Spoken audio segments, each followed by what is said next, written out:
Hi friends. Last time CSK వాళ్ళ biggest problem అయితే వాళ్ళ బ్యాటింగ్ అని చెప్పొచ్చు. ఈసారి ఐపీఎల్ అయితే దాన్ని కరెక్ట్ చేసుకున్నారా లేదా? దాని గురించి అయితే డీటెయిల్‌గా అయితే డిస్కస్ చేద్దాం. దానికంటే ముందు ప్లీజ్ ఫ్రెండ్స్ మన వీడియోని లైక్ చేయండి, షేర్ చేయండి. మన ఛానెల్‌ని సబ్స్క్రైబ్ చేయండి. ఓకే. ఇక వీడియోలోకి వెళ్ళిపోదాం. లాస్ట్ టైమ్ సీఎస్‌కే అయితే పాయింట్స్ టేబుల్‌లో బాటమ్ పొజిషన్‌లో అయితే ఫినిష్ అయింది. దానికి మెయిన్ రీజన్ బ్యాటింగ్ అనే చెప్పొచ్చు.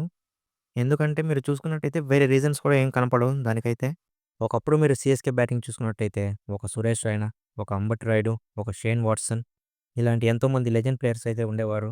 బట్ ఇప్పుడైతే కంప్లీట్‌గా చేంజ్ అయిపోయింది సిట్యుయేషన్ అయితే. లాస్ట్ టైమ్ అయితే రన్స్ స్కోర్ చేయడానికి అయితే చాలా కష్టపడ్డారు.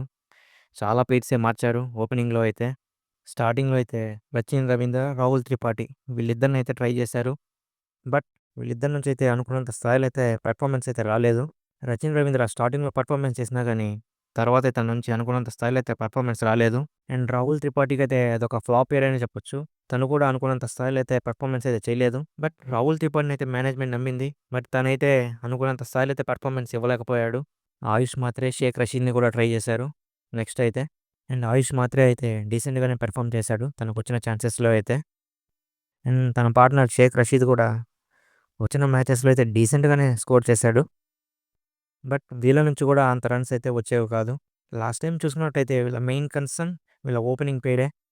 ఎందుకంటే పవర్ ప్లేలో ఏ టీమ్ అయినా కోరుకునేది flying starts. But last time అయితే అది సీఎస్‌కేకి అయితే కుదరలేదు. లాస్ట్ టైమ్ సీఎస్‌కే అయితే వాళ్ళ లోయెస్ట్ పవర్ ప్లే స్కోర్‌ని కూడా నమోదు చేశారు. నెక్స్ట్ చూసుకున్నట్టయితే రుతురాజ్ గైక్వాడ్. తన ఇంజ్యూరీ కూడా పెద్ద ప్రాబ్లమ్ అయిందనే చెప్పొచ్చు సీఎస్‌కేకి అయితే లాస్ట్ టైమ్. తను లేకపోవడం వల్ల అది కూడా పెద్ద ప్రాబ్లమే అయింది. ఆ పొజిషన్‌లో స్టేబుల్ పెర్ఫార్మన్స్ అయితే ఎవరు ఇవ్వలేకపోయారు అనుకున్నంత స్థాయిలో అయితే. అదే ఒక బిగ్గెస్ట్ ప్రాబ్లమ్ అని చెప్పొచ్చు. విజయ్ శంకర్, దీపక్ కూడా వీళ్ళిద్దరికి కూడా ఛాన్సెస్ వచ్చాయి. వీళ్ళు బ్యాటింగ్‌లో వాళ్ళ మార్క్‌నైతే చూపించుకోలేకపోయారు లాస్ట్ టైమ్ అయితే. మీరిలా చూసుకున్నట్టు పోయినట్టయితే ఇలాంటి చాలా రీజన్సే కనిపిస్తాయి టీమ్‌లో అయితే. లాస్ట్ టైమ్ బాటమ్‌లో ఫినిష్ అవ్వడానికి. అండ్ అలాగే మీరు చూసుకున్నట్టయితే అశ్విన్ కూడా ఉన్నాడు. అశ్విన్ నుంచి కూడా అందరూ చాలా ఎక్స్‌పెక్ట్ చేశారు తన నుంచయితే. బట్ తన నుంచి కూడా అంత గొప్ప పెర్ఫార్మన్స్ అయితే రాలేదు. అది బ్యాటింగ్‌లో కానివ్వండి, బౌలింగ్‌లో కానివ్వండి. మెయిన్ రీజన్స్ అయితే ఇవే. లాస్ట్ టైమ్ సీఎస్‌కే అయితే బాటమ్‌లో ఫినిష్ అవ్వడానికి. బట్ ఈసారి వాటన్నిటిని కవర్ చేసుకున్నట్టే కనిపిస్తుంది. ఈసారి బ్యాటింగ్ లైనప్ ఎలా ఉందో దాని గురించి డిస్కస్ చేద్దాం. Firstly opening pair.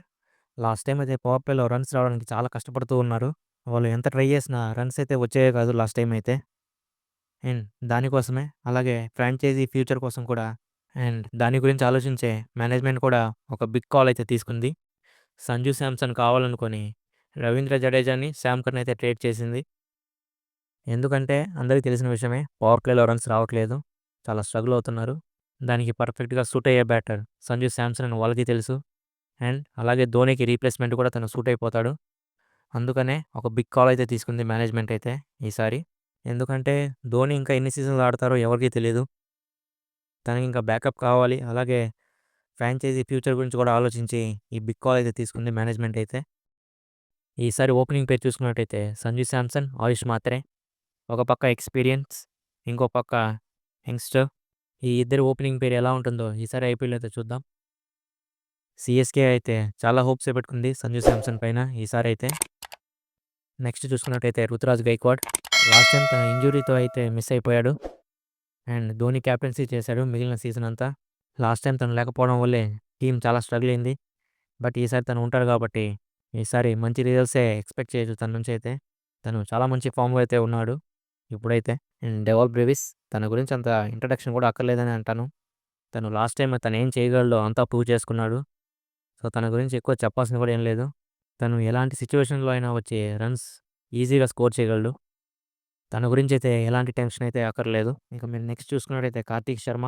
తను వికెట్ కీపర్ బ్యాటర్. తన గురించి కూడా అందరికీ తెలుసు.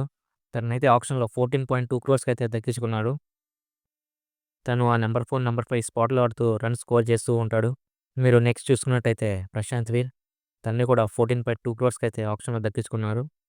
తను జడేజాకి రీప్లేస్‌మెంట్‌గా అయితే చెప్పొచ్చు. తను లైక్ టు లైక్ రీప్లేస్‌మెంట్ అనే చెప్పొచ్చు జడేజాకైతే. అది బ్యాటింగ్‌లో కానివ్వండి, బౌలింగ్‌లో కానివ్వండి. తనైతే జడేజాకైతే సరిపోతాడు. తనని మెయిన్‌గా దక్కించుకుందే జడేజాకి రీప్లేస్‌మెంట్‌గా. ఆ ఫినిషింగ్ కానివ్వండి, ఆ బౌలింగ్ కానివ్వండి, ఆ రెండిట్లో తను సూట్ అవుతాడు. అమన్ ఖాన్ తనొక ఫ్యాంటాస్టిక్ ప్లేయర్ అని చెప్పొచ్చు. మీరు ఒకసారి తన డొమెస్టిక్ రికార్డ్స్ చూడండి రీసెంట్‌గా జరిగినవి. తను ప్రతి దాంట్లో కూడా దుమ్ము లేపేసున్నాడు. తను రంజీలో కానివ్వండి, స్మార్ట్‌లో కానివ్వండి. ఏ ఫార్మాట్ అయినా కానీ తను అద్భుతమైన ఫామ్‌లో ఉన్నాడు. అండ్ అలాగే రన్స్ కూడా స్కోర్ చేస్తూ ఉన్నాడు.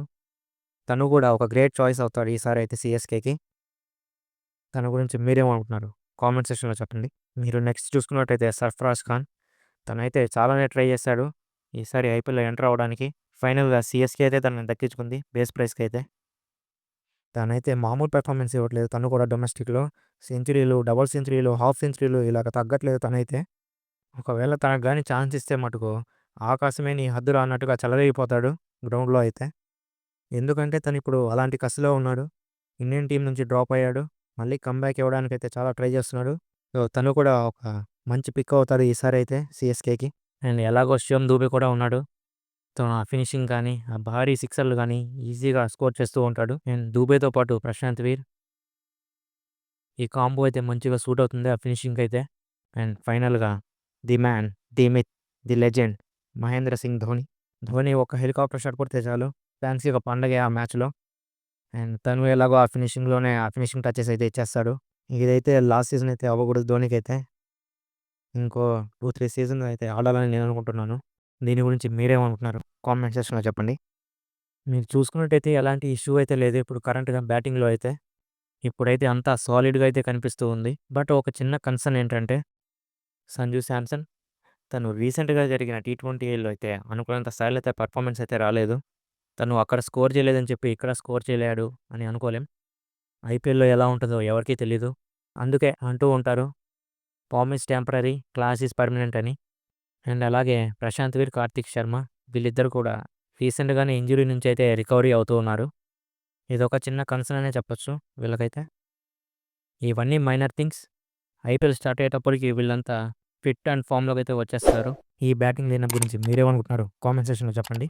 ఈసారి అయితే చాలా స్ట్రాంగ్‌గానే ఉందంటాను నేనైతే. CSK batting lineup. మీరేమంటారు? కామెంట్ సెక్షన్‌లో చెప్పండి. Thank you for watching.